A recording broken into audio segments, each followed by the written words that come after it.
welcome to PeoplePoint, the YouTube channel, NHRD Pune. Today with us, we have Ashwini Shivram, the Vice President of HR and CSR with Electronica Finance. NBFC, a very, very difficult sector for HR. And we are very fortunate today to have with us a seasoned HR leader who has spent 15 plus years with Electronica, building up HR setup and entire HR practice in such a difficult organizational sector. So, Ashwini, today we are going to talk about NBFC as a sector and HR work, HR challenges in this sector. So, what I understand is that you've been with Electronica right from the HR practices set up, right from the beginning. Is it fine to say that? Yeah. Basically, I joined EFL in 2007. So, and when I joined, that time formally HR department was not there. So we can Right from the definitely beginning. say, yeah. Fantastic. So I am actually very inspired to talk to you. First of all, congratulations being a woman leader. It gives me a great pleasure to really talk to you here today. Second is, tell me something. Everybody says that NBFC is one of the toughest sectors for HR. But you've been here in this space for now so many years. So what is your feeling? How do you see, how do you find the sector? Neena, basically, I started my journey with software. So, incidentally, I do have experience of software manufacturing, civil construction business, and then I joined this NBFC. So if I see that HR is HR, so irrespective of the sector, means you go in any industry, the basics remains the same. But here, what I feel that 2007 to 2022, if I see my entire 15 years of journey, then definitely this journey was exciting, inspiring. A lot of learnings has happened. Basically, because when I joined here, we were hardly 70, 80 people. Now we are more than 1,600 team members. And this entire transition happened. And if I look back, I take a rare view, then I can see my experience, pre-pandemic, post-pandemic, and even during COVID. So pre-pandemic, even we were the growing organization, but the growth was not that accelerated. Post-pandemic, it was really very fast. Yes. So when I joined, we were having only one business. If you see that in current scenario, we are having 8 different business lines. So whenever any new business, starts, understanding it, hiring people according to the business requirement, and it is not like we are at only one place. So though it's an NBFC business, we have to be present across India. So it is geography wise also it is well distributed, I will say. So we have to understand the regional, I will say, dynamics when we are handling people of those particular region. So right from the talent acquisition, talent management, we should understand this. I will say the chemistry, and accordingly we will have to, take it ahead. Another thing is, fortunately, even always my management has encouraged me to, I will say, the experiment new HR things, and it's pretty people friendly organization. So if you see, even during COVID, there was not a single layoff. Otherwise, again, in this segment, there were a lot of organization who did massive layoff because of the COVID, and there was a hit on the business. Absolutely. But we had not done that, and I feel that was great thing from the HR side, because people were literally they were worried or they were feeling insecure, but this gave them that trust. The organization gave them a lot of security, feeling of And security. yes. That is great. So, Ashwini, I have been, so as I mentioned to you before our pre-recording call, is that I'm not too familiar with this sector, but because I was going to talk to you, I did a lot of reading. And many of these articles and studies, they are referring to some research which was done by PwC a few years back. And they say that NBFC in India is facing challenges, HR challenges, like there is a skills gap or there is a huge attrition. And it is the demand is more in the sector, in the market, but finding such people and retaining them is becoming HR's biggest challenge right now. What would you say about that? So, see, basically, in any NBFC or the BFSI sector, sales plays a predominant role because ultimately they brings the business. And for them, if we go in any organization, then definitely the attrition rate is very high. The miss when I we were doing even the analysis and why people are leaving. So one thing what we felt that in the current generation itself is different. They want very quick results. So basically, what happens when it's a sales job and when especially it is based on the relationship, even people should give some time. Even otherwise, what happens? Whoever joins us, as a frontline manager, ideally they will be in the age group would be around 25, and even they freshers or having couple of years of experience. So after joining, they would like to have, or they would like to perform immediately. uh, or if they feel it difficult, if they feel it, no, I can do something over here, or I'm facing any issues, then the quick answer for their problem or the challenge is to quit the job. Yes. Even there are ample of opportunities in the market, and especially in this sector.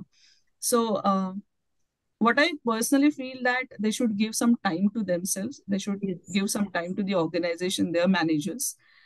And if if they do that, then definitely the results will come, and then they will get the stability, and they will start performing in that particular organization. So this is very very important. And as you know, this is a sales job, so Yes. this job is little tough. And sometimes even the managers will drive their teams, I will say in a strict manner or rigorously. Yes. And and this generation even doesn't like that. So these are the specific reasons, basically. Means uh, I will say the quick expectation of quick results and lack of patience. This would be the major Reasons for attrition. reasons for the attrition, especially when it comes to the frontline managers its category. I can understand. So, what are the kind of strategies which you have used, which have worked in the past? Like, for example, if you're saying that frontline managers have to play a crucial role, so is there kind of targeted training which you're providing to the frontline managers or any such strategies? If you can share, please. Yeah. So what we feel that uh, skill development, or giving those people training from A to Z. So majority things will be trained, so there will not be any surprises for them.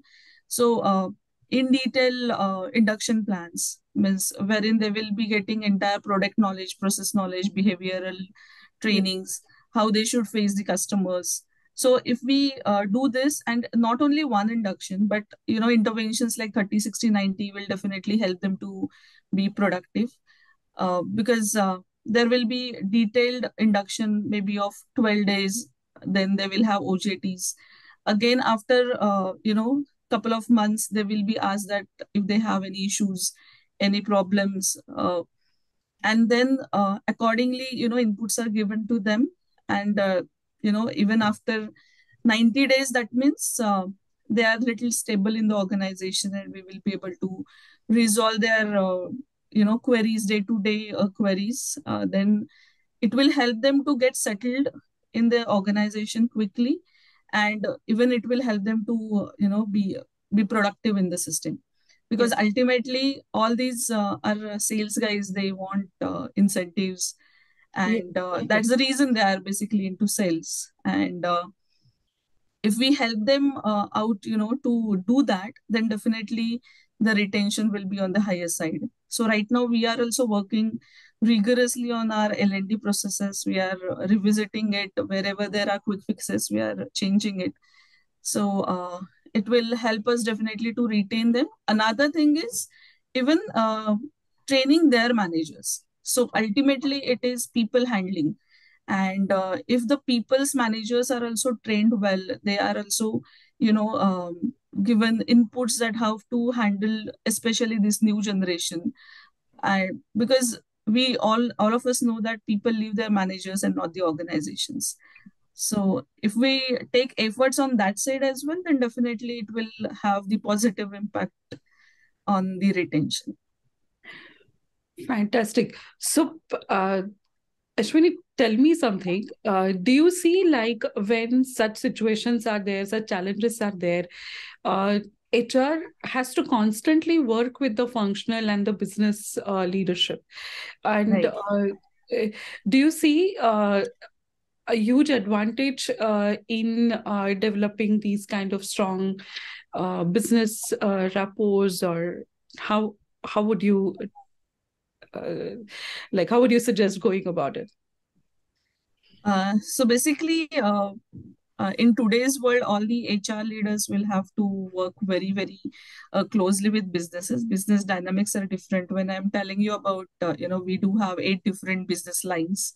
That means, and if we think of HR practices, we can't have a same HR practice to all the business lines. There are certain businesses which are similar, but we have to have different processes and the practices for the different businesses. There are rural businesses where the dynamics are different, Yes, the yes. expectations are different, people are different. So at the same, though everything is different, even they might get motivated with XYZ. Maybe urban people will get motivated with ABC. So as a HR leader, we have to understand all these dynamics, and accordingly, we will have to have processes. Uh, that's what I feel. Yeah. Sometimes as an HR person, simple thing like talking in the local language, or just going and sitting with them and probably having a cup of tea, even such things help us to create a bond, isn't it? Yes, yes, So that definitely. fantastic. Even So community, sorry. yeah. No, no. No, even the communication plays very important role, because it is something like we will have to tell. Miss, for us, we feel that this is a small thing, but it might happen that for your rural people or even for the frontline managers category, you will have to tell one thing again and again, and we will have to ensure that that communication is clear and reaching to your, last milestone as well, or the whatever we would like to communicate. We have to ensure that it is clear, simple, and understandable to all the people in your organization. Fantastic. Brilliant share, I must say. And for me, it was fascinating to know about this sector, and talking to somebody like you who has really built an HR function in such sector is phenomenal.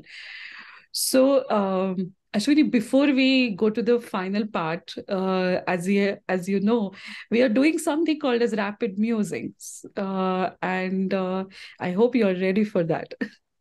Yes. So tell me, what is the most unexpected reason to leave a job? Have you heard? Okay. Uh, so there are a lot of reasons basically when people would like to come and discuss. I say that there are certain reasons which are non-negotiable. Means those we can't even do anything from the retention angle. But one which was really unexpected was the person to whom we have hired for a particular role. He is coming and telling us, no, no, now I am not interested for this role. Means for which he himself or herself have applied, given interview, joined as well. And within a week's time, that person is saying that, no, no, I'm not interested for I'm this not role now. interested. It is really, sometimes it is annoying, isn't it? As an HR person, you feel, oh God. Means, you should have given this a thought even before applying for this role. That's what we felt. Brilliant. I agree. So, what the second question is probably related to this. What do you think as an HR person you need as a most crucial skill to work in NBFC or any such sector for that matter? I feel strong network, patience, and dedication. These are the important things, which the HR, especially in NBFC, requires. Great, great. So tell me, who was your HR model, a role model, or somebody you looked up to or still look up to in your professional journey? So basically, as we discussed that I'm from InSearch, so even all the professors, our dean Devendra sir, and even the industry expert who used to come to teach us, they were really great. We learned a lot of things from them. Another person to whom I look after is Matangi Gauri Shankar, because she was HR head in Cummins and I did my summer training over there. So it was always my aspiration that I should be a HR head of such organization, means the big organization. Right. And after joining, especially NBFC sector, Ram Kumar from the ICICI Bank, who was director HR, and now he is at very senior level over there. But the way he had, you know, I will say the anchored HR function per se was amazing. So these are few Okay, HR leaders to whom I look after. Yes. great. And what is your favorite people mantra, as I want to call it? Be transparent, Oh, because great, that's very important, I feel. brilliant.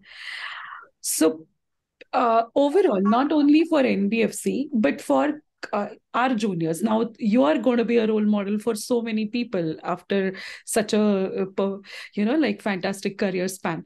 So, what would you say to these junior HR people that what crucial skill set they need to have, they need to build? I feel people connect is a very important skill, because ultimately, when we are working for people, we should know what they're expecting. Yes, And always it gives you that extra mileage, to decide something or to take certain decision if you are connected with the people and the ground realities. great. Very well said. Ashwini, it was such an amazing thing to talk to you today and the other day also. Fantastic. It is really fascinating to see somebody building up the career HR function the way you have done. So, thank you so much for joining us today. Any like conclusion or any parting words? Thank you, Neena and NHRD and Aman sir. Basically, I feel this initiative itself is a great initiative, and because this will definitely, all the HR professionals are interested to know what other organization is doing in their uh, HR department or the HR function, and definitely what best I can use in my HR team or HR function. So this will definitely help all the HR professionals and all budding HR leaders, I guess. Yes, that's right. Thank you so much. So it was wonderful today with Ashwini, and hope we can bring some more such conversations to you. Please stay tuned in. People Point, NHRD Pune. Thank you so much. Thank you, Neena. Thank you very much. Thank you.